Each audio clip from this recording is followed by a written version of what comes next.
and then master's degree and PhD degrees in electrical engineering and computer science from Massachusetts University of Technology. So he's currently a principal research scientist in the circuit research group at NVIDIA, and previously he was a senior manager at TSMC. So his research interests include low-power circuit design with a focus on memory, ML circuits, and security. So he published more than 30 technical articles in IEEE conferences and journals and holds more than 35 patents. So please welcome Mahmut.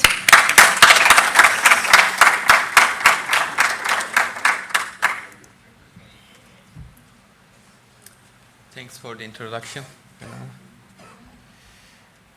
It's truly an honor to be here. Thanks very much to the organizer for inviting me. I think Elena's introduction covered most of this, but I got my bachelor's degree from Boğaziçi University and master's and PhD from MIT.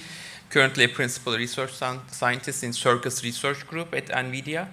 And my areas of expertise are low power, digital design, and memory design. And recently I have been also looking at security circuits as well.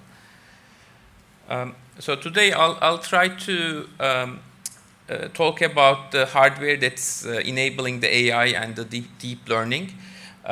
For this, I'm going to talk about the GPUs a little bit, and then later talk about the accelerator design, how we can trade off programmability for higher energy efficiency, as well as a new computing paradigm, which is computing in and near memory for, again, deep learning applications. So with that, let's start. The AI revolution is happening in front of us. I think all of you are familiar with this new era that AI is providing. It's increasing our efficiency, productivity, giving us the more relevant data, helping us get to that data more easily. And also changing things like transportation, the way we know it.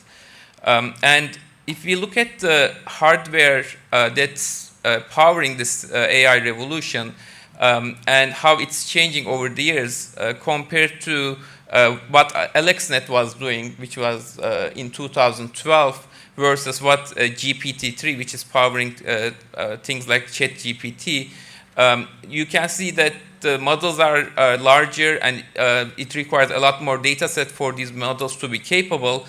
And the amount of computing you need to do to train these models is 6 orders of magnitude higher. So this definitely requires efficient hardware for these models to be run at. And if you look at how things changed for GPUs over the course of 10 years, their performance has increased by 3 orders of magnitude to cope up with this demand. Of course, this didn't happen, by just changing the process technology, going to a more scaled node, but it required a lot of thinking and optimizing the microarchitecture, as well as introducing some dedicated hardware, doing things like reducing the precision, for example, going from FP32 down to integer 4 or floating point 8-bit representations. All of these basically motivated by the deep learning models and what the requirement for them is. Now let's talk about the accelerator design for DL, because maybe before that, let me just briefly talk about what we are trying to accelerate to get to even higher performance or even better energy efficiency. So when we look at these deep learning algorithms, they can be represented by matrices for their inputs as well as weights. And as we know from linear algebra, when you are multiplying two matrices, you are doing a lot of multiplications and additions. So these multiply and accumulate operations are basically the main operations you are doing for most of the DL algorithms, and optimizing them, making them more efficient, will help you to achieve better efficiency for your overall workload. The other thing I would also like to talk about is these models I mentioned are getting larger and larger, so they might not fit in your on-chip memory, so they might be stored in an off-chip larger memory, and bringing them to on-chip, as you can see at the bottom, is a lot more energy. So if we can keep things local and minimize data movement, that's also going to help with how efficient these workloads will be. So the GPUs, as I showed earlier, have been getting more and more energy efficient, and this is due to these fused operations, these special operations that are being introduced, which reduces the overhead that you see. Going to like HMMA or IMMA instructions, you can see that the overhead is getting smaller and smaller, and that means that the energy you are burning is mainly for the compute, not to bring data or for control costs. But still, the energy or power you are burning to do computations can be improved if you are designing a dedicated hardware. The plot on the right shows on the x-axis power and on the y-axis speed. And you want to basically be on the top left corner where speed is highest with lowest power.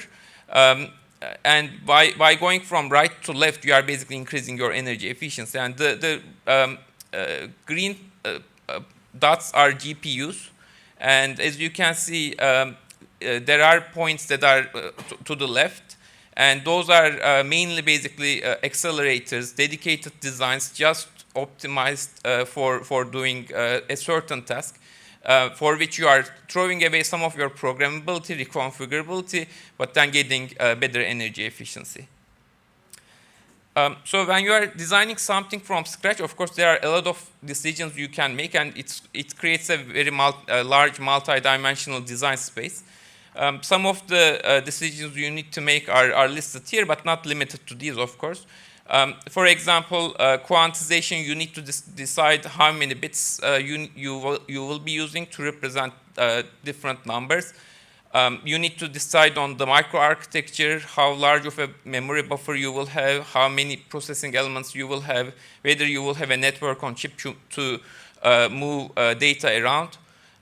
Also the data flow, like when you are doing the same computation, you can do it by keeping weight stationary or output stationary. All of these basically contribute to a very large multi-dimensional design space, and it's hard to decide which one is the best for your target application. For that, in NVIDIA research, my colleagues have been working on this hardware-software co-design framework called Magnet. It basically creates it creates the design in System C and then does high-level synthesis to get to RTL.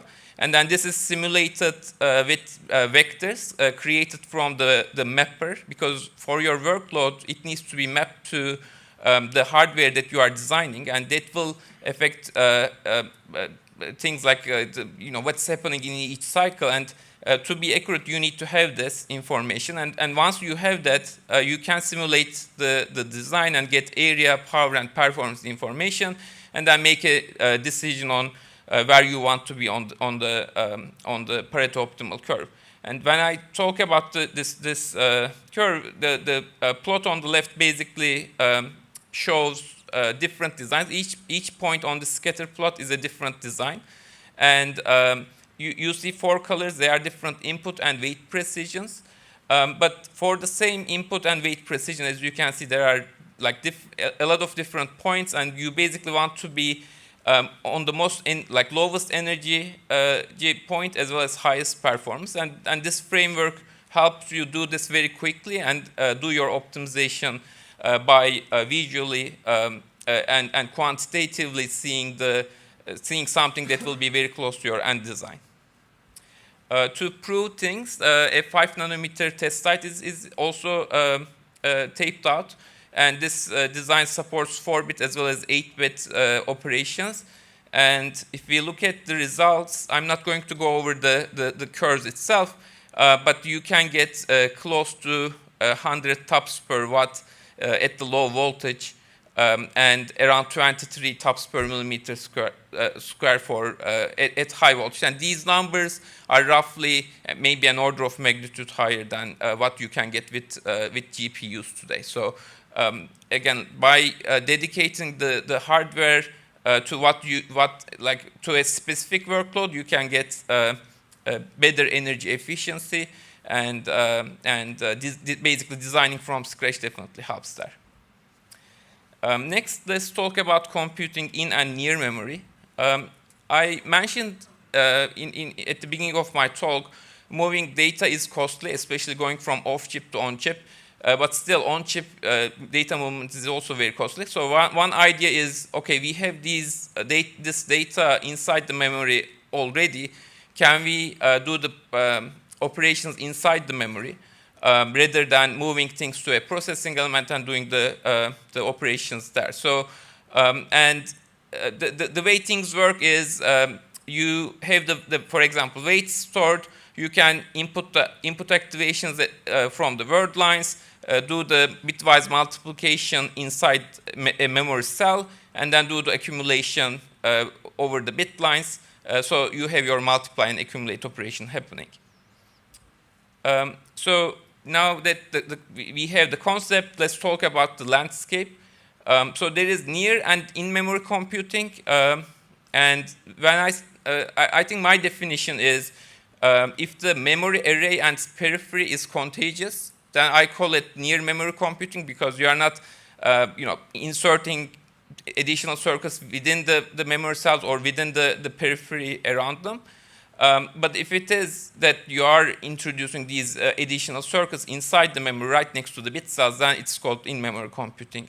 I'll be talking about examples of both. The other thing is, I guess there are ways of doing in-memory computing in an analog fashion or digital fashion. So both of them can be SRAM based. So I'll be touching that a little bit. And also there are very exciting emerging memory technologies, and I'll be also touching that as well. So this slide shows one of the near memory computing examples. It's a GDDR6 DRAM, and let me see. Okay. This one, right? Okay, so you have the banks here and processing elements right next to them. Normally, you would only have banks in a DRAM like this, and then you would be reading and then basically sending the data to off-chip to your processor. But here you have the processing elements, and you have many of them. So the data coming from each of these banks can be processed in a very parallel fashion, which gives you very high throughput. Another example is shown here for an HBM2. This HBM technology basically stacks the die on top of each other. In this example, or in this publication, there are some like core HBM die as well as function in memory die. And for function in memory, you have the processing elements replacing half of the capacity of the DRAM. And again, you can do computation in a very parallel fashion by accessing different banks at the same time and doing processing in them. Now moving to SRAM-based computing in memory. I mentioned during when I was talking about landscape, there is analog way of doing things and digital way of doing things. The inputs are all in digital domain. So if you are going to do your multiply and accumulate operation in analog domain, you need to convert your inputs to analog some way through a DAC or some other mechanism. And then once you are in analog domain, you can do multiplications and additions in a very efficient way. But at the end of the day, you still need to convert things back to digital through an analog to digital converter. There are also examples of digital computing in memory where you have your bit cells here storing the weights and then inputs coming in, and these adders are basically distributed inside the array, and then you are doing the computation inside the array all in digital domain. So doing things in analog can be very energy efficient, but the problem is there is noise in our circuits, and this noise will be amplified as you are doing a lot of multiply and accumulate operations, because you are accumulating things and it will degrade your signal to noise ratio very quickly. So what will happen is now you have a noisy output and you need to convert it back to digital. You need to have a very good analog to digital converter.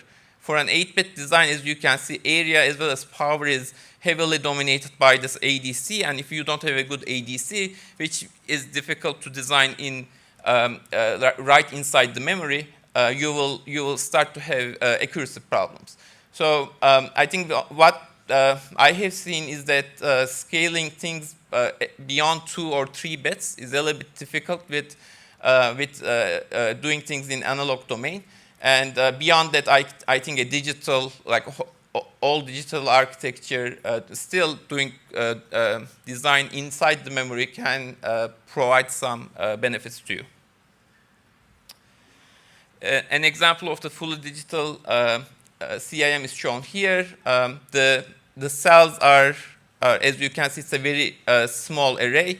And the inputs are coming vertically. Now you are doing bitwise operations through these, bitwise multiplications through these NOR gates, and then adding things up through an array of adders.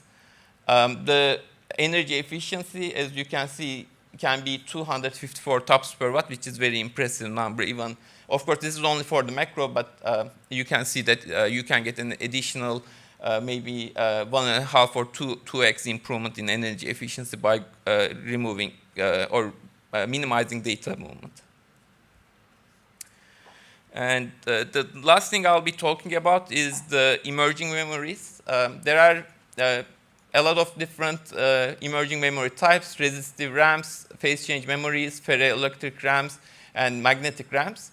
And these structures, I mean, these different memories, you can bring computing in memory to these new emerging memory technologies, and you can create these memristor cross-bar arrays, which provides a lot of a very dense computation array in an efficient way. But of course, you still need to think about how you need to do your digital to analog and analog to digital conversion. Some of these technologies also provide multi-cell, multi-levels in a bit cell, which can boost density. So it's also, it can be quite beneficial to use these technologies as well. With that, I'll summarize my talk. As I mentioned, the AI revolution is happening. I think all of you are experiencing it, seeing it with newer and newer applications coming up. And circuit design is definitely at the heart of this. We don't really see it, but the circuits that are powering these interesting models are always powered by circuit designers, innovation, and that 1,000 techs I talked about didn't happen by luck. It's basically designers, circuit designers, electrical engineers making the right decisions to accelerate the workloads. The GPUs are great, have been scaling performance and energy efficiency over the years. But if you want to get a little bit more boost, you can throw away some of the programmability provided by these GPUs and then do a fixed function accelerator and get the higher energy, higher throughput or lower energy. And there are also new technologies. I think some of them has been mentioned in this event, like 3D integration, emerging memories, gate-all-around transistors, backside power. These are all new technologies that will help us push the envelope even further for throughput and energy efficiency. And I think it will be, as a circuit designer, it will be very interesting and exciting time to look at all of these new technologies and what they will be bringing to the table. With that, I'd like to thank you for your attention, and we'll be happy to take questions.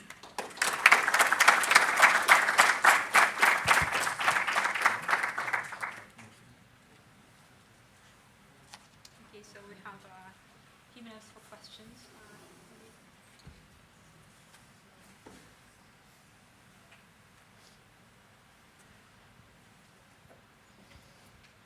So I have a question in regards to the trade-off of programmability for speed. Earlier in your PowerPoints, you showed a graph that correlated speed with power, and there were FPGAs on there. I was wondering if that trade-off is also the case for FPGAs, or does it not apply? Right. Yeah. FPGAs definitely are programmable. Of course, with FPGAs, there is like a lot more programmability that you need to have. Like with GPUs, you have software programmability. Still, when you think about it, it's hardware-wise, it's less programmable, so it can be a little bit more energy efficient. But FPGAs are great at things for DL algorithms as well as other things as well. So definitely, FPGAs are another interesting piece of hardware that can help accelerate these workloads. But the trade-off is still, does it apply to right, FPGAs? Exactly. Exactly. I mean, whenever you design a custom hardware, fixed point or fixed function hardware, you can throw away a lot of the additional things you would need for reconfigurability, programmability, and they will all add up and make things less and less efficient, but for a good reason, right? So if you know what you need to accelerate, you can definitely design from scratch, only focus on what you need to deliver, and then be the most efficient. That way. Thank you.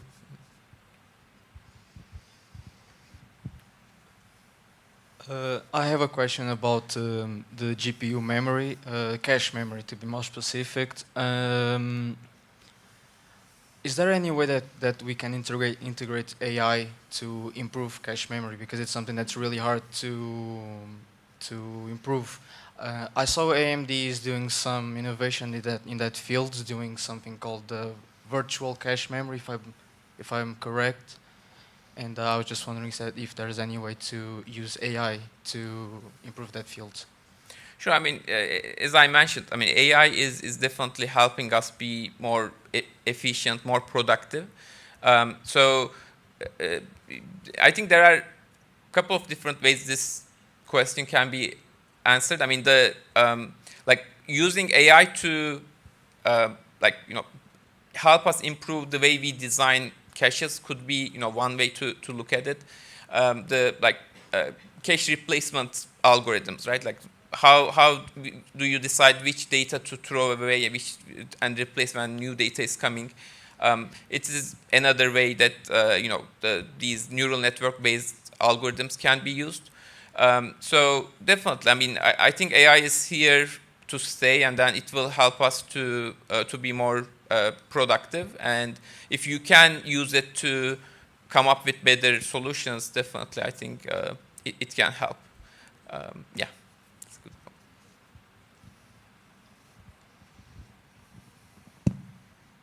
More questions?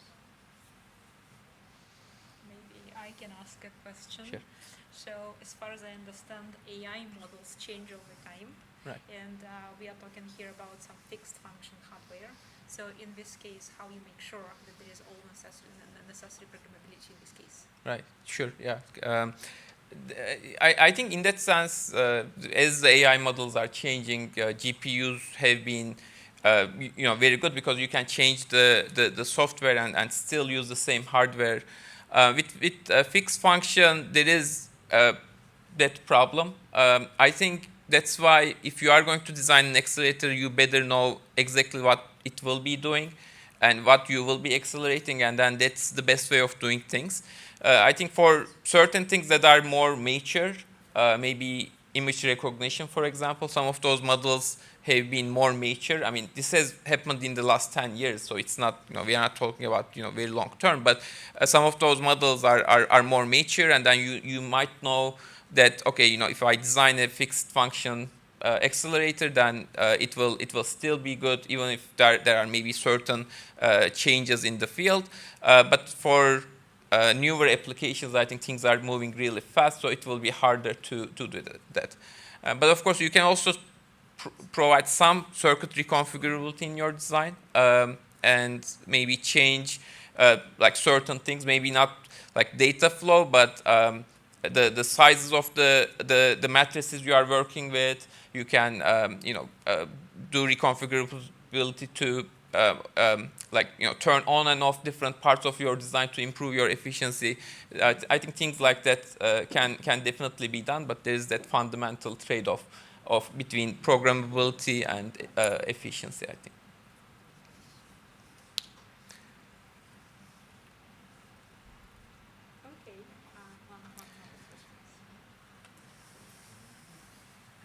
Thanks, Mahmut, for your presentation.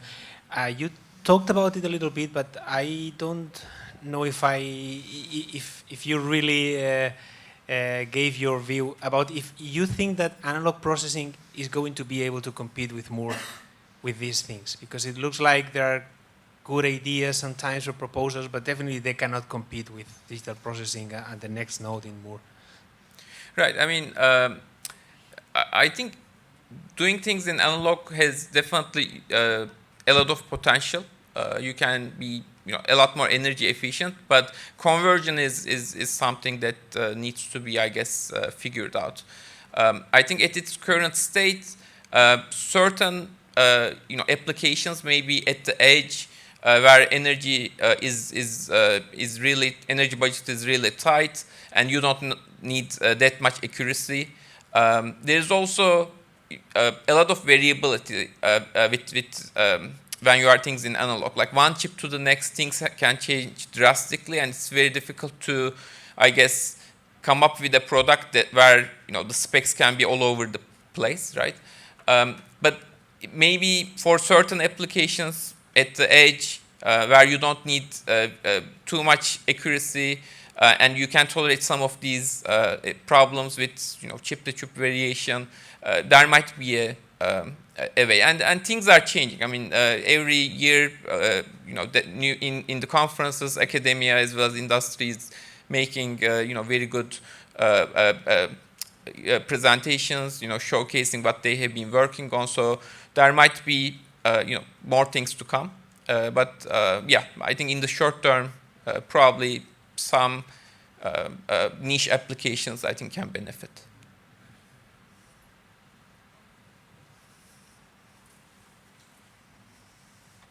All right. Okay, then thanks very much. Thank you. Thank you.